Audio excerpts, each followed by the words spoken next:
¿Qué pasaría si te digo que la lección más grande de democracia, honor y decencia que ha recibido Estados Unidos en los últimos años no vino de Europa, ni de un libro de historia, sino de aquí mismo, de nuestra tierra, de Venezuela?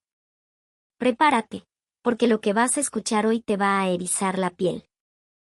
Te pido que te quedes hasta el final, porque esta historia, que parece sacada de una película, es real, y te garantizo que te hará sentir un orgullo inmenso por lo que verdaderamente somos los venezolanos. Nadie esperaba lo que ocurrió esa noche. Imagínate la escena, un hombre de traje, alto, un estadounidense hecho y derecho, llorando desconsoladamente en el medio de un centro de votación en Caracas. Sus manos temblaban. Sus ojos, enrojecidos y llenos de lágrimas, no podían apartarse de la pantalla que mostraba los resultados finales. Había perdido un candidato por apenas 31 votos. 31 votos. En cualquier otra parte del mundo, y especialmente en su país, eso habría significado el caos total. Pero aquí, en Venezuela, lo que ese hombre presenció lo dejó completamente sin palabras. ¿Qué fue lo que vio? ¿Por qué un experto de Washington se quebró en llanto en nuestra capital? ¿Y por qué el candidato que perdió por esa ínfima diferencia no gritó fraude? Siéntate. Tómate un guayoyo y acompáñame a descubrir esta historia que cambió la vida de un hombre y que le está dando la vuelta al mundo. Mi nombre es Michael Thompson. Tengo 52 años. Vivo en Washington, D.C., la capital del poder en Estados Unidos, junto a mi esposa Jennifer y mi hijo Brian. Durante toda mi vida adulta me he dedicado a ser miembro de misiones internacionales de observación electoral. Mi trabajo, básicamente, es viajar por el mundo para asegurarme de que las elecciones sean justas, transparentes y limpias. Antes de eso, fui un alto funcionario del Departamento de Estado. Trabajaba en la división encargada de monitorear la integridad democrática global. Yo era un creyente absoluto. Creía con cada fibra de mi ser que la democracia era el sistema perfecto, y que las elecciones eran su base sagrada. Pero un solo evento, un solo día oscuro, destruyó toda mi vida y mi fe. El 6 de enero de 2021.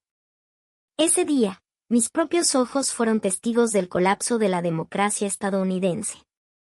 Desde entonces, he vivido los últimos 4 años sumergido en una desesperanza absoluta, en una depresión cívica profunda. Pensaba que el mundo estaba perdido. Pero en ese momento, en mi oficina en Washington, no tenía ni la más remota idea de que un viaje de trabajo a Venezuela me devolvería la esperanza. No sabía que un número tan pequeño, apenas 31 votos de diferencia, se convertiría en el punto de inflexión de mi existencia. Para entender mi dolor, tienes que retroceder a noviembre de 2020. Las elecciones presidenciales en mi país. Fue una guerra campal. La nación estaba partida en 2 mitades llenas de odio, rojo contra azul. Las calles estaban inundadas de propaganda tóxica y los televisores no paraban de escupir veneno las 24 horas del día.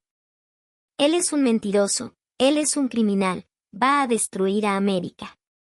El nivel de agresividad era asfixiante.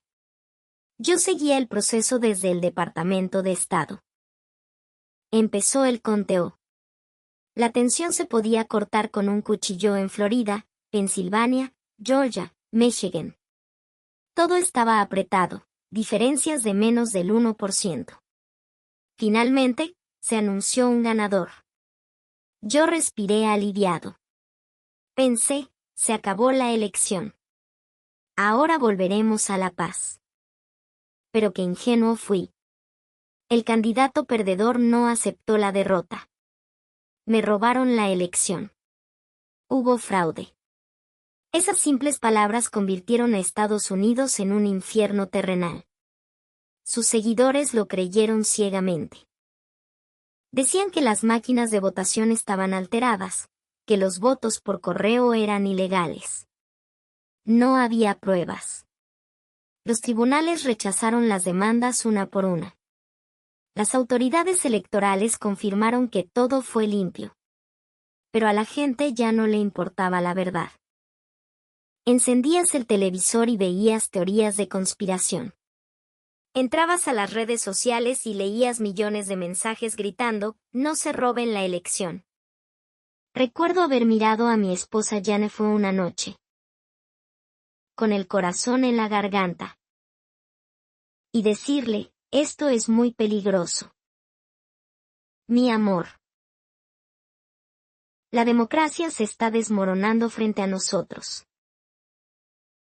Ella me miró con los ojos llenos de pánico y me preguntó qué iba a pasar.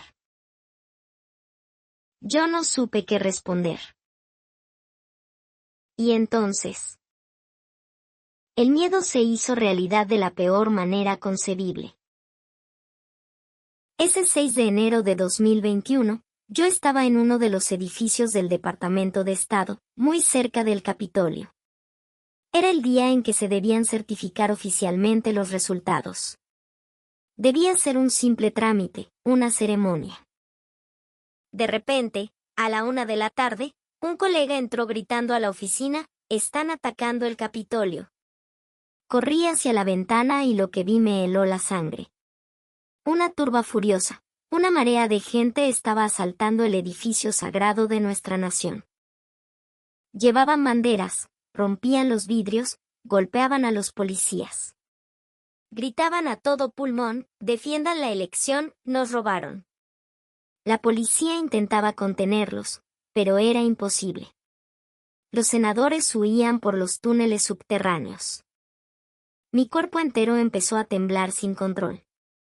¿Esto era América? ¿Esta era la gran nación demócrata del mundo? Nos atrincheramos en el fondo del edificio y encendimos la televisión. Las imágenes en vivo mostraban a personas con disfraces sentadas en los escritorios de los congresistas, robando documentos, destrozando el mobiliario. Este es nuestro Capitolio. La elección es nuestra, gritaban frente a las cámaras. No pude contener las lágrimas. Lloré como un niño. Lo que yo había jurado proteger se estaba haciendo pedazos. Todo aquello en lo que creía se estaba volviendo cenizas. La base de la democracia no son los edificios, es la confianza en el sistema. Y esa confianza, ese día, murió. Esa misma noche llamé a Jennifer. Apenas podía hablar por el nudo en la garganta. Jenny. Nuestro país se acabó, le dije sollozando. Ella también lloraba al otro lado del teléfono. ¿Qué va a pasar en las próximas elecciones, Mike? Le respondí con la voz muerta. Ya no importa. Hay millones de personas que jamás volverán a creer en una elección. La democracia está muerta. Poco tiempo después de ese trauma, renuncié al Departamento de Estado. No soportaba seguir ahí. Pero tenía una familia que alimentar, un hijo que criar, así que acepté un puesto en una organización internacional de misiones de observación electoral. Empecé a viajar por el mundo. Fui a África, al Medio Oriente, a diferentes partes de América. Pero a donde fuera, veía el mismo cáncer. Violencia, acusaciones de fraude, corrupción, candidatos que se negaban a perder. Pensaba dentro de mí, no es solo Estados Unidos. El mundo entero ha perdido la capacidad de vivir en democracia. Los años pasaron. El ambiente político en mi país seguía siendo un campo de batalla tóxico. Y yo me había vuelto un hombre cínico. Amargado. Hasta que un día cualquiera. Mi jefe directo en la misión de observación internacional me llamó a su oficina. Michael. Necesito que prepares tus maletas.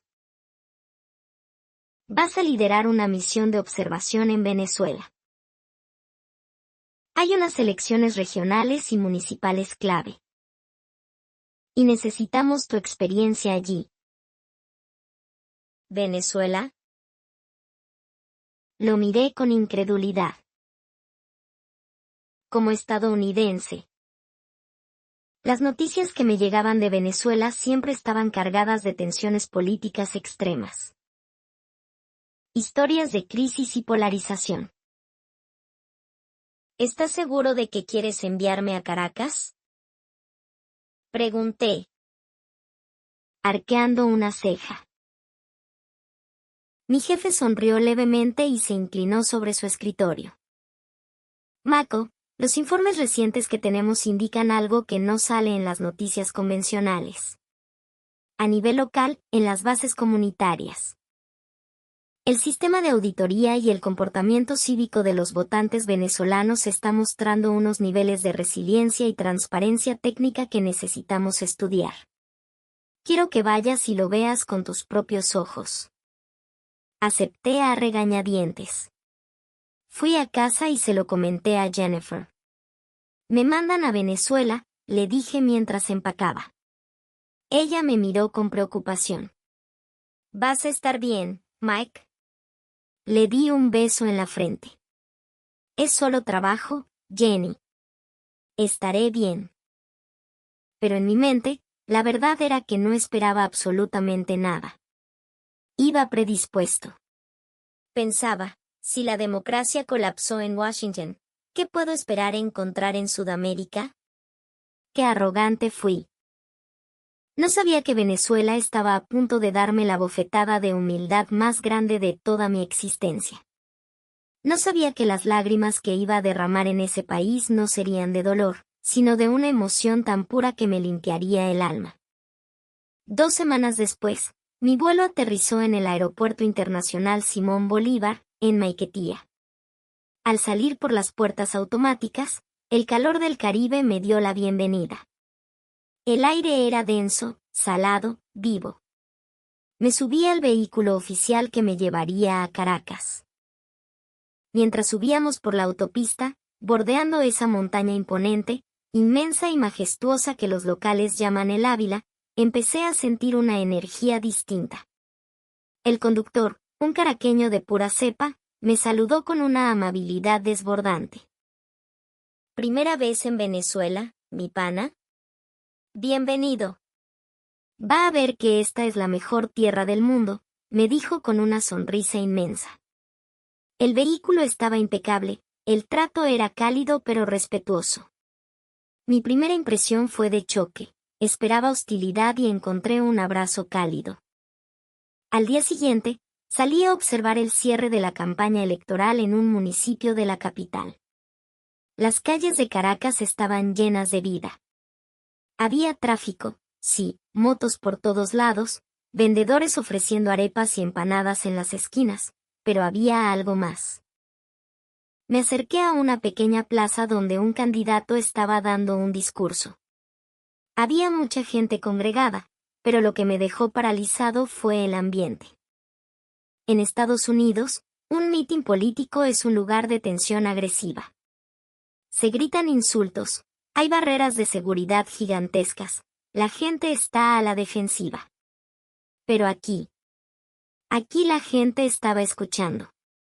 El candidato hablaba sobre planes para la comunidad, sobre asfaltado, sobre escuelas.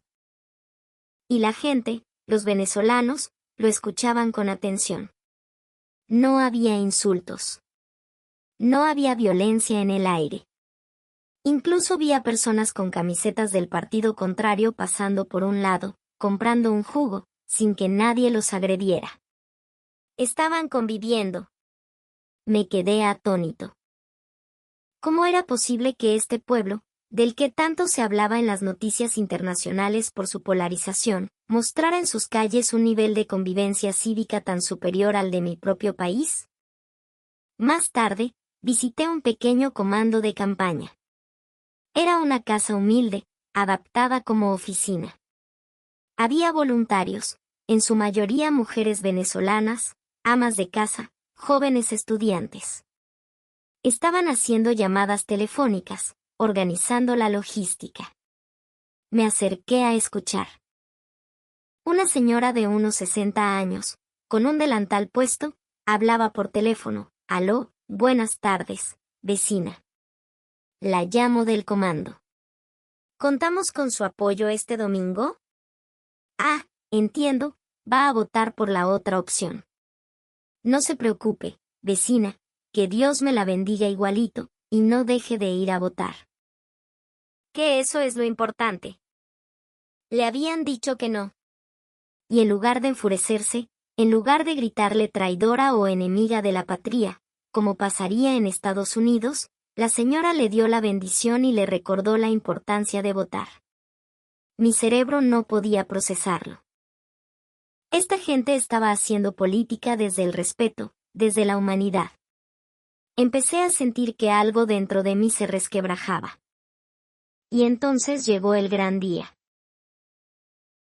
El día de las elecciones.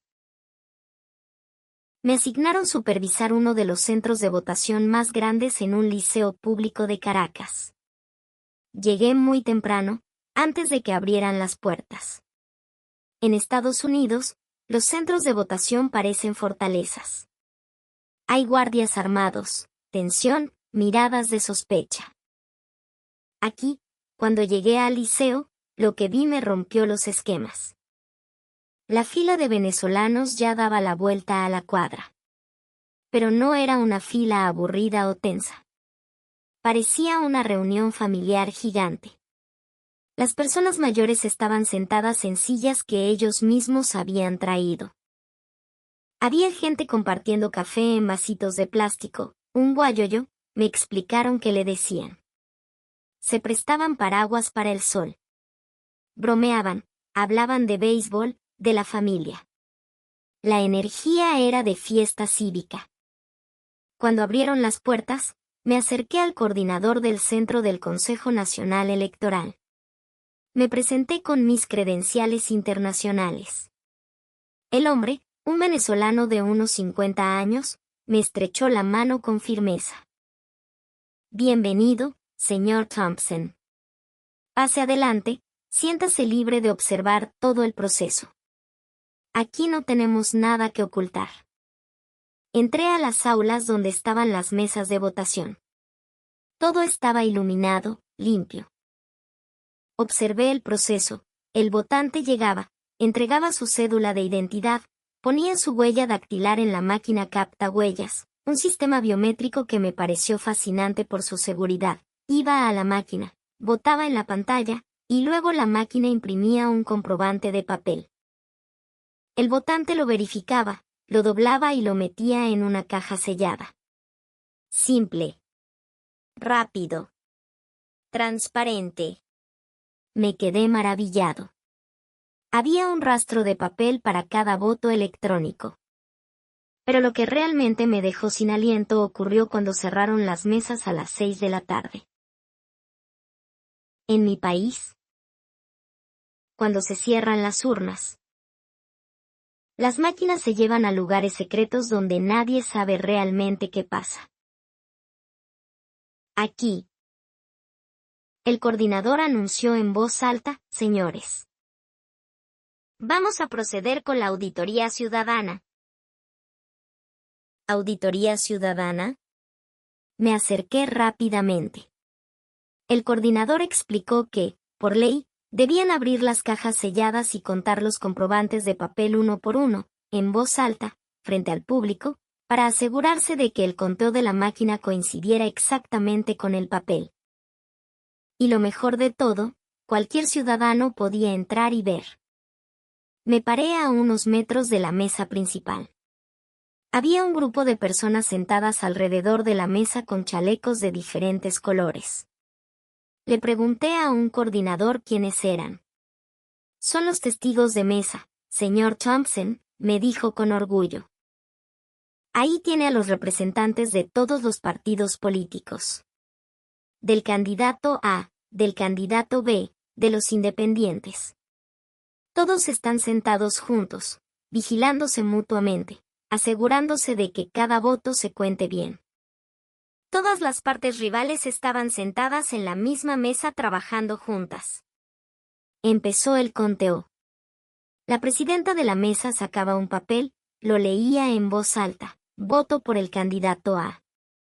Se lo mostraba a todos los testigos, y luego lo anotaban en una pizarra. Voto por el candidato B. Mostraba el papel. Así, uno por uno. Horas de conteo manual, frente a los ojos de todos. No había máquinas escondidas.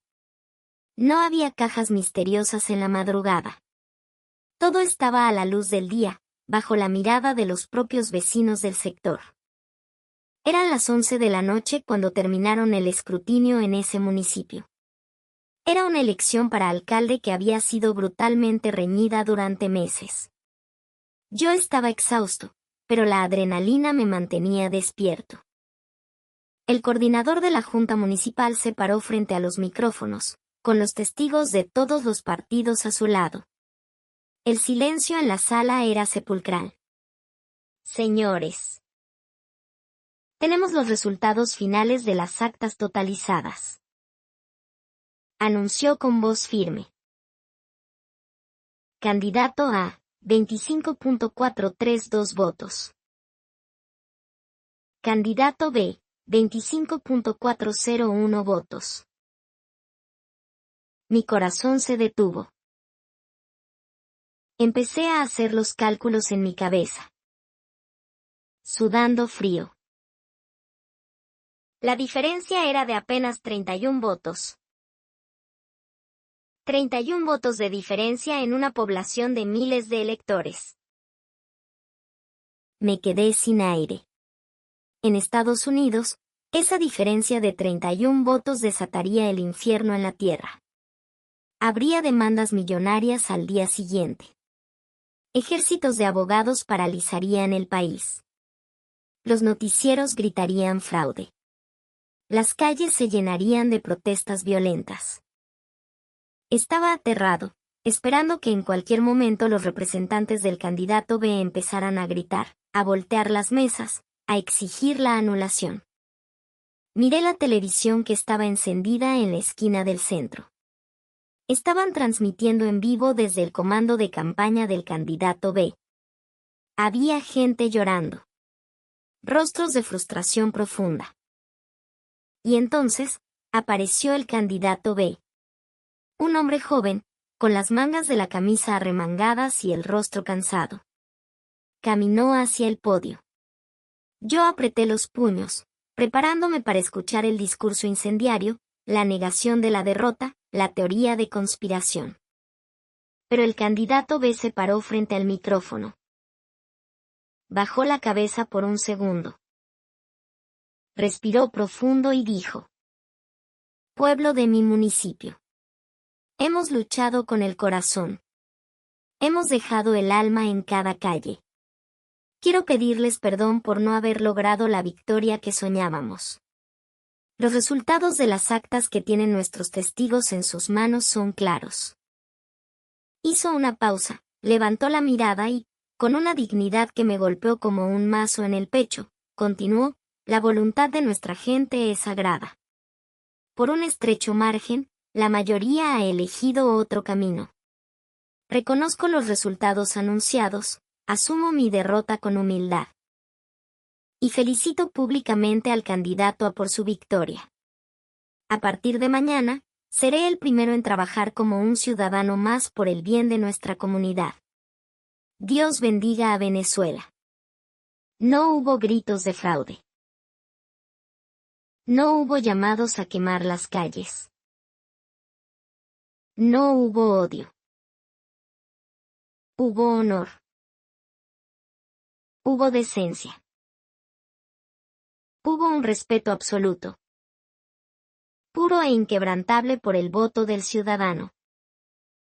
Incluso doliendo en el alma por perder por 31 votos. En ese preciso instante, mis rodillas flaquearon. La coraza de cinismo que había construido durante años se hizo pedazos. Las lágrimas comenzaron a brotar de mis ojos sin control. Lloraba y lloraba frente a todos en ese liceo caraqueño. Me tapé la cara con las manos, sacudido por unos sollozos que me salían desde lo más profundo del pecho. Un testigo de mesa venezolano se acercó a mí preocupado, me puso una mano en el hombro y me preguntó: «Mister, ¿está usted bien? ¿Le pasó algo?» No podía hablar. Lo único que pude hacer fue asentir con la cabeza. Lloraba porque acababa de encontrar lo que había dado por perdido. Lloraba porque un candidato venezolano, en un municipio de un país que el mundo entero subestima, me acababa de dar la lección de democracia más gigantesca, monumental y heroica de mi vida. Lloraba porque Estados Unidos, la supuesta superpotencia del mundo, tenía todo que aprender de la dignidad de este pueblo venezolano. Al día siguiente, movido por una necesidad imperiosa, pedí una entrevista con el candidato B. Me recibió en su oficina. Estaba recogiendo algunos papeles. Se veía exhausto, pero tenía una paz increíble en su mirada. Me senté frente a él. Señor, le dije, aún conmocionado. ¿Por qué no pidió un reconteo masivo? ¿Por qué no fue a los tribunales? Fueron solo 31 votos. En mi país, eso significa la guerra. Él me miró, me ofreció una taza de café recién colado, sonrió con esa calidez inconfundible de los venezolanos y me respondió, Mr. Thompson, mis testigos de mesa, mi propia gente de confianza. Estuvo allí viendo cómo se contaba cada papelito frente a todos. Yo confío en mis testigos y confío en mis vecinos. El sistema de auditoría es transparente. Si yo empiezo a inventar historias de fraude cuando sé que los números cuadran, solo para alimentar mi propio ego. ¿Qué mensaje le estoy dando a mi país? La democracia no se trata de ganar siempre. La democracia, hermano, es saber perder. Y si yo destruyo la confianza de la gente en el voto solo porque no acepto que perdí por 31 votos, entonces no merezco ser un líder. El pueblo decidió. Y la voz del pueblo se respeta, así duela. Me quedé sin palabras. Sentí un nudo en la garganta. Esa tarde, me reuní también con uno de los directores regionales del organismo electoral, un hombre llamado Roberto. Le pregunté cómo era posible que mantuvieran ese nivel de confianza. Roberto me respondió con orgullo, señor Thompson, nuestro secreto no está en las máquinas, aunque son muy buenas. Nuestro secreto está en que en Venezuela el proceso está blindado por la propia gente.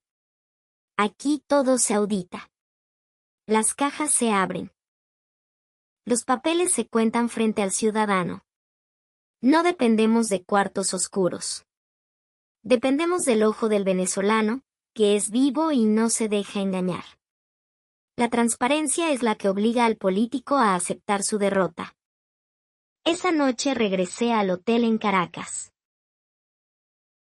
La ciudad brillaba a través de mi ventana, con el imponente cerro El Ávila vigilando en la oscuridad. Agarré mi teléfono y llamé a mi esposa Jennifer en Washington. Jenny. Le dije. Apenas contestó. Mike. ¿Estás bien? ¿Cómo te fue en Venezuela? Me preguntó, notando mi voz quebrada. Jenny, ha sido increíble, le dije, sintiendo como las lágrimas volvían a mis ojos. Hoy vi a un hombre perder la elección de su vida por solo 31 votos. 31 votos, Jenny. Y en lugar de gritar fraude, en lugar de incendiar el país, agachó la cabeza. Reconoció la victoria de su rival y pidió paz. Jenny. No está muerta. La democracia no está muerta. La acabo de ver viva, latiendo, más fuerte que nunca, aquí en Venezuela. Escuché el silencio de mi esposa al otro lado del teléfono. Luego le escuché suspirar. Y con una voz dulce me dijo, me alegro tanto. Mi amor. Me alegro de que hayas encontrado la esperanza otra vez. Días después, regresé a Estados Unidos. Cuando aterricé en Washington, D.C., sentí el aire pesado de mi ciudad. Pero yo ya no era el mismo hombre. Al llegar a casa, mi hijo Brian corrió a abrazarme. Papá, volviste. Lo abracé con todas mis fuerzas. Jennifer me miró y supo inmediatamente que yo había cambiado. Había luz en mis ojos otra vez. Esa misma noche, senté a Brian en mis piernas y le conté la historia. Le hablé de Caracas, de las montañas, de la gente cálida que hace fila con paciencia compartiendo café. Y le conté la historia del candidato de los 31 votos. Le dije, hijo, en Venezuela aprendí que la democracia no es solo tener máquinas o leyes. La democracia es una cultura. Es tener el valor, el honor y la hombría de aceptar la derrota para proteger la paz de tu país. Brian me miró con sus ojos grandes y asombrados. Qué valiente fue ese señor, papá, me dijo. Desde ese día, mi vida dio un vuelco total. Me dediqué a escribir informes, a dar conferencias en universidades y ante congresistas en Estados Unidos. Les contaba a todos la historia de Venezuela. Les decía que teníamos que dejar nuestra arrogancia de lado y aprender de los venezolanos. Que necesitábamos implementar auditorías ciudadanas públicas, que necesitábamos transparencia total en el conteo de votos a la vista de todos, y sobre todo, que necesitábamos recuperar el honor de saber perder. Al principio, algunos políticos me miraban con escepticismo. Aprender nosotros de Sudamérica, decían con soberbia. Pero cuando les contaba la historia de los 31 votos y la dignidad de aquel candidato venezolano que puso la paz de su pueblo por encima de su ambición de poder, se quedaban en silencio. Las semillas comenzaron a germinar. Profesores universitarios empezaron a usar mi informe como caso de estudio. Unos años más tarde. El día de su graduación de la preparatoria. Mi hijo Brian se acercó a mí. Papá, me dijo con voz firme. Quiero estudiar ciencias políticas. Quiero trabajar defendiendo la democracia. Como tú lo haces. Quiero ser tan honorable como ese candidato venezolano del que me hablaste. Ese día lloré de nuevo. Abracé a mi hijo y le dije, lo haremos juntos. Brian. Aquel viaje a Venezuela me salvó la vida. Me enseñó que la democracia no es un sistema que funciona por arte de magia. Funciona por la integridad de su gente. Por la cultura del respeto. Por el heroísmo silencioso de quienes entienden que el país es más importante que el ego personal. Antes de ir a Venezuela, yo creía que Estados Unidos tenía el monopolio de la libertad y que el resto del mundo estaba perdido. Qué equivocado estaba. La dignidad, el coraje cívico y el honor verdadero los encontré latiendo con una fuerza imparable en las calles de Caracas. Los encontré en el alma de los venezolanos. Y te digo algo, hermano venezolano que estás escuchando esto, siéntete profunda, inmensamente orgulloso de tu tierra y de tu gente. Porque ustedes le enseñaron a un estadounidense cansado que la luz de la esperanza nunca se apaga mientras existan hombres y mujeres dispuestos a defender la verdad con honor. Ustedes me devolvieron la fe en la humanidad. Y eso, mi querido amigo, es una deuda que llevaré en mi corazón hasta el último día de mi vida.